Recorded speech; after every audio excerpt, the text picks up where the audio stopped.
Bien, el segundo video va ligado con definiciones y acuerdos. Las definiciones son aquellas palabras, conceptos, ideas o necesidades que tenemos que platicar con el otro. ¿Qué es estar enfermo? ¿Cuántos son los grados de dolor que tiene el enfermo? ¿A cómo le llama el enfermo? Visitas de amigos, o la comida, o las horas de alimentación, o los turnos. O sea, tenemos que definir muchas estructuras y muchas de ellas nos las vamos a concretizar nosotros en este video en el síndrome del cuidador. Vamos a definir qué es eso del síndrome del cuidador. Cómo el cuidador primario de repente cae en ese síndrome o qué características requiere identificar cuando ya está en este síndrome. Y claro, vamos a definir cómo es este síndrome y de qué manera podemos empezar a salir de él. Pero por otro lado, los acuerdos nos van a dar todo un panorama interesante para crear redes de apoyo dentro de la familia y con instituciones.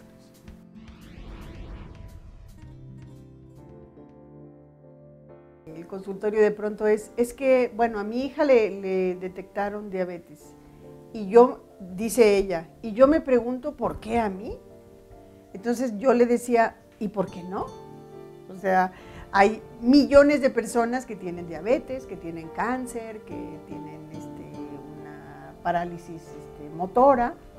Entonces, ¿por qué no? La enfermedad es parte de lo humano, ¿no?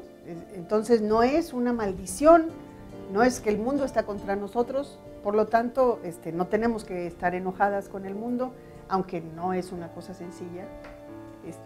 Siempre es dolorosa la enfermedad, pero hace parte de la vida, los que estamos vivos nos enfermamos. Entonces, creo que quitarse esta sensación de que estamos cargando al mundo o que estamos cargando solas al enfermo es una tendencia muy común.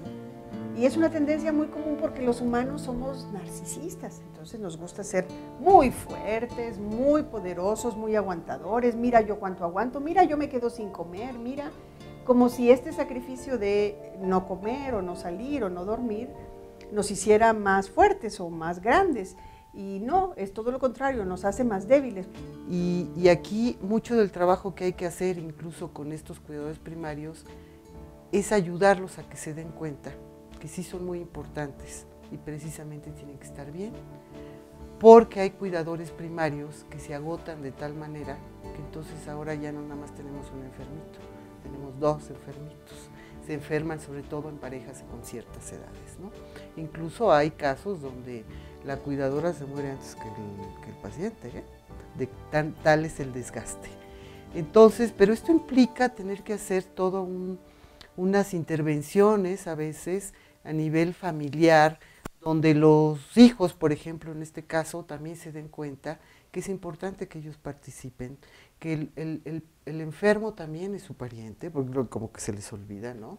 Que el enfermo también necesita de ellos, que le hace bien al enfermo tener como, digamos, como aires nuevos y no nada más siempre lo mismo. Y eso le permite a esa mamá, digamos, en esa dinámica familiar, le permite a esa mamá también salir a tomar aire fresco, ¿no? Pero sí tiene que haber una conciencia desde el paciente, tener una conciencia que esa enfermedad está afectando a todos, que no nada más le afecta a él. En este síndrome del cuidador hay agotamiento físico y psíquico. De repente el cuidador entra por voluntad o por necesidad a una nueva situación para la que no se encuentra preparado y que consume todo su tiempo y energía, el estrés continuo en la lucha diaria contra la enfermedad que lo lleva a agotar las reservas físicas y mentales. Es decir, hay una respuesta inadecuada a este estrés emocional cuyos rasgos principales son el agotamiento físico o psicológico. No siempre aparece necesariamente en todas las personas que están al cuidado de un enfermo dependiente, pero de presentarse se caracteriza por un cansancio emocional que incapacita para ofrecer soporte, pudiendo llegar a la indiferencia ante un sentimiento del otro, baja autoestima, ¿sí?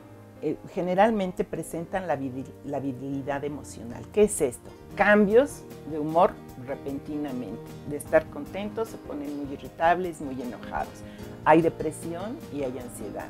Hay manifestada con temblor de manos, dolores de estómago, dificultad para respirar, desgano, apatía, insomnio.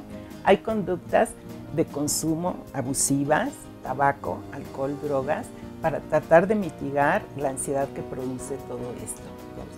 Trastornos del sueño, le es difícil conciliar el sueño, hay alteraciones de apetito y de peso, pueden bajar mucho de peso o por la misma ansiedad comer bastante y aumentar de peso. Hay aislamiento social, no encuentra placer en ningún aspecto de su vida. Hay dificultades cognitivas, es decir, ¿qué es esto? Problemas de atención, de memoria. ¿Sí? Hay problemas laborales, repercute porque muchas veces hasta dejan su trabajo para poder dedicarse completamente a cuidar a su enfermo. Pierde la paciencia con facilidad y se enfada constantemente con la persona que cuida. Atiende a su familiar enfermo durante las 24 horas del día, incluidos fines de semana, días festivos, etc. Hay agresividad constante contra los demás porque siguen su vida y porque son capaces de ser felices a pesar de los problemas que hay en casa. Hay alteraciones de salud que pueden verse reflejadas en trastornos inmunológicos, bajan la defensa, hay gripe, puede presentar herpes, inclusive se está demostrando que hasta cáncer. Pero sí es importante que el cuidador no se venza, que el cuidador tenga más energía que el enfermo, porque hemos sabido normalmente siempre el que cuida es el que se muere. ¿Por qué? Porque se acaba, se desgasta, se cansa. Otra cosa que es muy importante entre un cuidador y el enfermo es que sean compatibles, porque hay personas con las que simplemente no se da. Así como en todas partes, ¿no? Y hay momentos donde el cuidador incluso llega a desear la muerte. A mí me parece que ese factor es importantísimo de que la gente lo tenga en cuenta. Que el que tú en algún momento digas, ya no puedo más, ya si somos católicos o alguna religión, si decimos, Dios, ya recógelo, ya llévate a mi enferma, a mi enfermo, no es porque uno sea una mala persona, es que el cuerpo se cansan las emociones, no aguanta uno la mala noche, el que no hay horarios para comer, porque el enfermo es el más cuidado, pero el cuidador, por eso se habla del síndrome del cuidador, porque el que está cuidando tiene que estar atento de que mañana va a hacerse estudios de orina y de sangre y entonces no puede tomar nada al levantarse. Tiene que estar atento a que no se le escapen las gotas, las pastillas, las quimioterapias, las inyecciones, todo lo que sea necesario. Pero ¿qué pasa si alguien está tan atento a otra persona? Quiere decir que no le estoy dedicando el tiempo a lo que yo necesito. Y esa parte es la que hace que muchos cuidadores, sobre todo cuando es un miembro de la familia, se pueda morir o enfermar y tener un desenlace muy fuerte antes que muera el enfermo. ¿Por qué se puede deprimir un cuidador? Justamente por eso que dices, porque su vida empieza a limitarse a cuidar al enfermo y entonces empieza a decir, es que ya no veo a mis amigas, o ya no veo a mi pareja, o ya no veo a mis hijos, o ya no salgo al parque.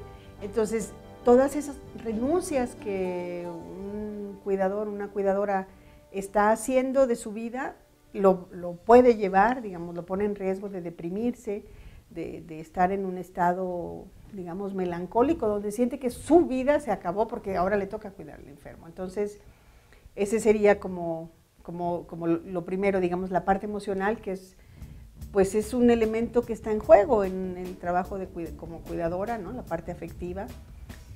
Y bueno, y luego pues puede empezar a tener obesidad porque no come bien, porque no come a sus horas, porque no hace ejercicio, ¿no? Porque está siempre sentado, o no quiere salir. Y bueno, todas las enfermedades que pueden traer consigo el sedentarismo, ¿no? La obesidad, la diabetes, la hipertensión, que son en sí mismas riesgosas en el sentido que pueden conllevar a otras enfermedades más graves. Mira, todo depende de la disposición y del tiempo de cada persona. En una cosa tan fuerte como la que nosotros vivimos, inicialmente había muchas personas dispuestas a ayudarnos en los diferentes aspectos. Pero conforme va pasando el tiempo, pues cada quien retoma sus actividades y es muy difícil estar disponible, ¿no? Entonces, si tienes que hacer un programa y poco a poco los programas van fallando. No son constantes, pero sí te tienes que acercar a tus familiares, sobre todo si no tienes dinero para pagarle a un cuidador, y crear horarios o funciones que sean lo que te ayude. Y pedir la colaboración del paciente. No es conveniente que se le haga todo, él tiene que cooperar, porque si no se va a anquilosar. Si lo de uno, aquí en México somos muy protectores y todos quieren ayudar y que el masaje y otro que le da de comer, no. Si él puede comer solo, que coma solo. Se le acerca la comida, una mesita adecuada para que coma y que él coma, porque si no, pues él también se siente un inválido y realmente si él puede hacerlo, pues que lo haga. Si él solito puede ir al baño, estarlo monitoreando nada más, que vaya solito al baño, siempre y cuando no haya escaleritas y cositas así incómodas. Asumir esta decisión es mi decisión cuidar al otro, tiene sus implicaciones, tiene muchas ganancias, porque da mucha satisfacción, ¿no? Que una persona esté bien, que te reconozcan. Ahora sí que hay que reconocer que todos los humanos necesitamos reconocimiento y una persona que está cuidando a un enfermo, pues también obtiene eso. Es decir, que no es solo de dar, ¿no? Que también recibe. Entonces, que ese equilibrio entre lo que da y lo que recibe sea algo que más o menos ella vaya monitoreando, ¿no? Las mujeres, los hombres, aunque bueno, sabemos que no sé si más del 90% de las personas que cuidan a los enfermos son mujeres, ¿no? O en su mayoría. Sí, hay grupos de apoyo. Yo desafortunadamente muy al inicio sí pude asistir a algunos, ya después ya no, me falta tiempo. Casi siempre sabemos quién es el que va a salir o la que va a salir al rescate en una crisis familiar, pero creo que los miembros de la familia nos especializamos por áreas. Está el que rescata económicamente, está el que rescata de alguna manera dando algún apoyo social. Ya sabemos cuál es el que cuando hay una crisis sale huyendo. Entonces, creo que cuando llega un enfermo a la familia, ya sabemos prácticamente cómo va a reaccionar cada quien. Claro, hay cambios, porque ahí está precisamente el que uno como ser humano decida actuar de una manera diferente. En nuestro país, por una cuestión cultural, esto de quién se va a concentrar en el cuidado del hijo casi siempre sucede en los hermanos mayores, en el hermano o la hermana mayor, ¿sí? O en el que se quedó y no se ha ido todavía de casa, porque siempre en nuestra cultura es muy frecuente que haya algún hijo, alguna hija que ahí se queda, que incluso, como dicen, van fincando ahí al ladito, y entonces dan por hecho los demás hermanos que pues el que está ahí es el que va a cuidar, y se nos olvida a veces que ese que va a cuidar pues también tiene una vida propia, y también tiene una pareja, y también a lo mejor tiene hijos, pero además también tiene un trabajo y también tiene necesidades. Entonces, a mí me parece que dentro de toda esta parte egoísta, que es muy normal en un ser humano, yo siempre trabajo esta parte de, mira, broncas tenemos todos, egoísmo tenemos una buena dosis todos, resentimiento tenemos un grano o varios granitos, varios seres humanos. Entonces, no empezar como de que uno tiene que ser perfecto. El ser humano, si algo tenemos, somos imperfectos. Entonces, tratar de hacer una junta familiar con todo y las vicisitudes que esto implica, porque todos lo hemos vivido, hasta para decir que vamos a cenar en Navidad, sabemos que hay una bronca para decidir qué vamos a cenar y qué vamos a llevar cada quien. Imagínense cuando se trata de a quién le toca la noche del lunes, la noche del martes, el domingo, el lunes en la mañana, que todo el mundo andamos como locos en nuestras actividades, pues en ese momento es muy complicado. Pero no quiere decir que va a ser difícil. Bien, esas fueron las definiciones y los acuerdos. ¿Ya listos para hacer acuerdos? Pues no es tan fácil, hay que sentarse, escribirlos, hablarlos, pero su resultado va a dar muchos beneficios a nuestras relaciones dentro de la familia.